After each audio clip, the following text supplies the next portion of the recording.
Hello, everyone. My name is Melinda Liu. I'm here to tell you a story. This is a story about war and peace. This is a story about strangers from different cultures, speaking no common language, who were allies, helping each other survive. This is a story about the common humanity that bound them together, offering precious lessons for the future. In April 1942, China had been engaged in war against Japan for years, but America had entered the war officially only after the attack on Pearl Harbor in December 1941. In retaliation, 80 American aviators trained in secret for a daring mission to try to stop Japan's series of stunning victories, in fact, in the Pacific. These Americans were called the Doolittle Raiders, after their leader, Jimmy Doolittle, who was a legendary American aviator.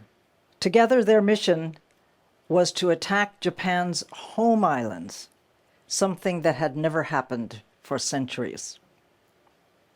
The Americans had an audacious plan, daring plan, to use heavy bomber aircraft built to take off from land, but then to train their pilots to launch from an aircraft carrier in the open sea.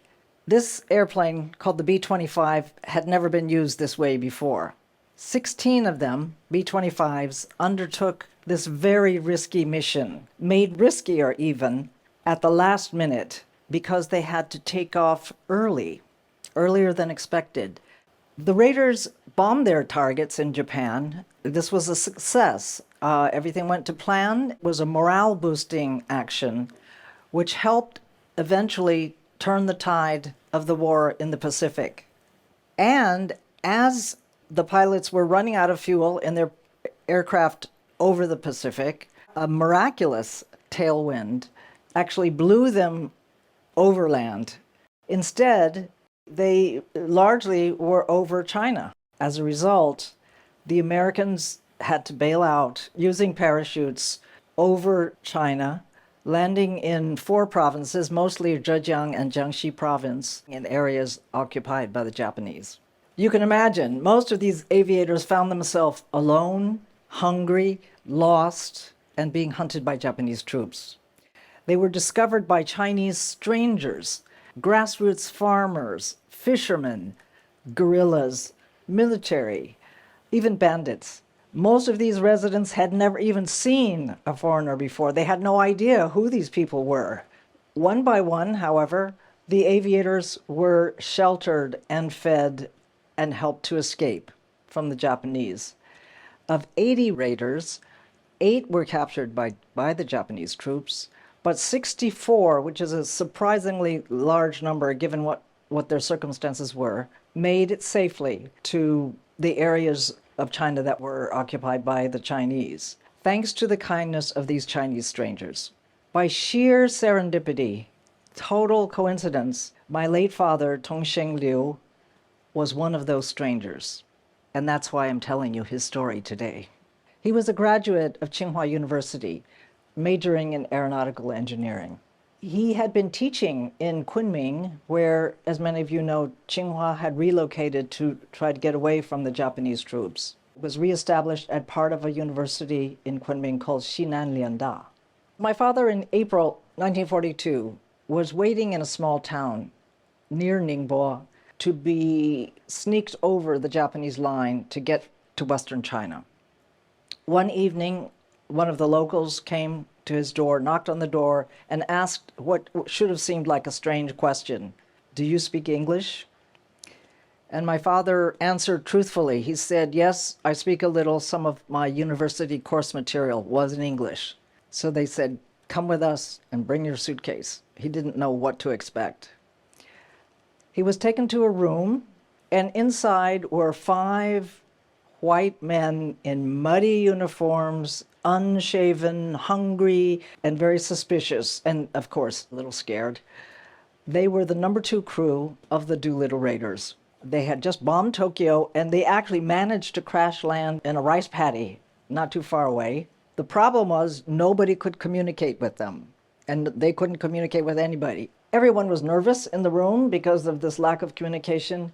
Immediately, my father determined that he would help as much as he could do. He became their translator, he became their guide, he traveled with them to get away from these dangerous areas.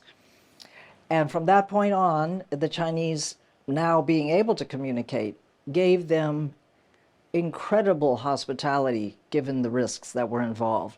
Food, transport, protection, even had big gatherings in some towns away from the pursuing Japanese troops.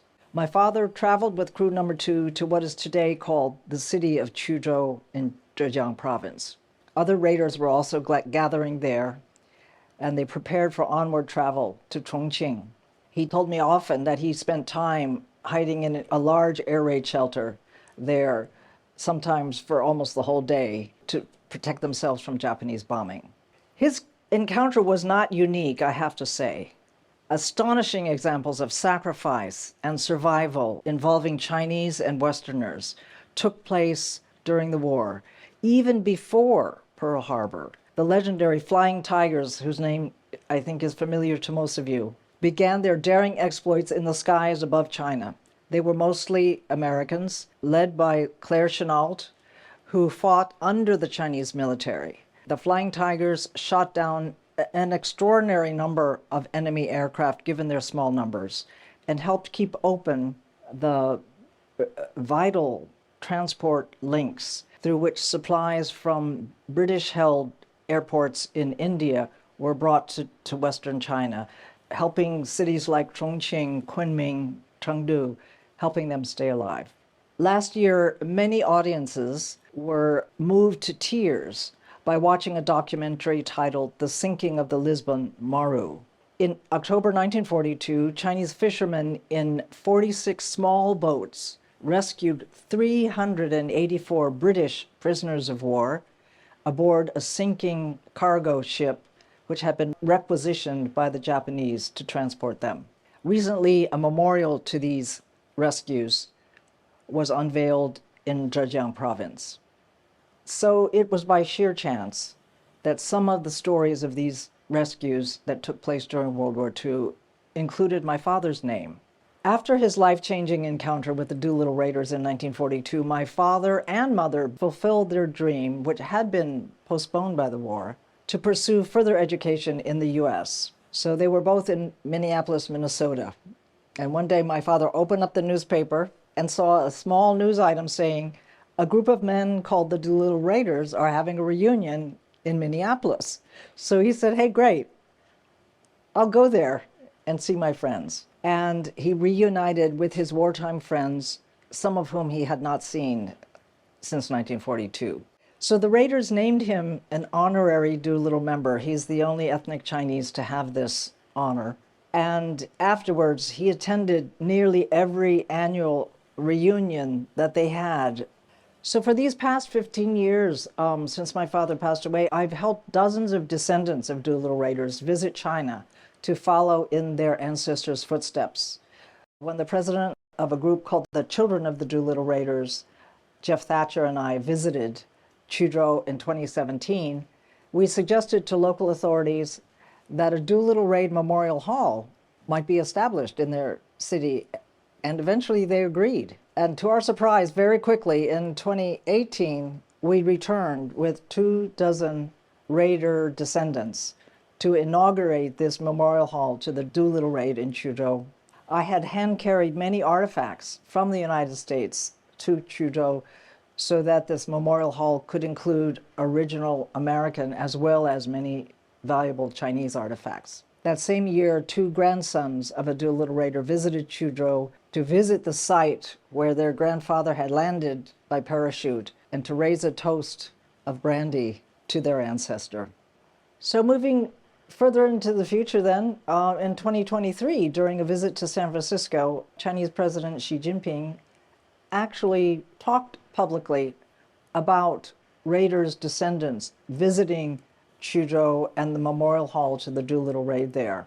He said after Pearl Harbor, the U.S. sent 16 B-25 bombers on an air raid to Japan in 1942. Running low on fuel after completing their mission, Lieutenant Colonel James Doolittle and his fellow pilots parachuted in China. They were rescued by Chinese troops and local civilians, but some 250,000 civilian Chinese were killed by Japanese aggressors in retaliation in the areas where the raiders landed. So it wasn't a small thing that these people had helped the strangers who fell from the sky. Many of them risked their lives and many of them lost their lives.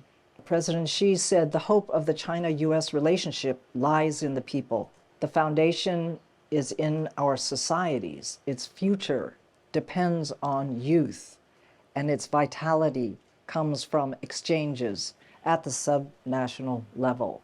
History reflects what Americans and Chinese hold in common, a shared humanity. Grassroots exchanges, especially among the younger generation, your generations, are crucial for keeping this lesson alive. I believe outreach to younger generations helps them carry the legacies of World War II into the future. Above all, the most important World War II lesson is that even under the shadow of death, the shared spirit of humanity manifest in acts of courage and mutual aid bound Americans and Chinese together. It's a powerful force that transcends borders and endures through history, a force that we need more than ever today. Thank you very much.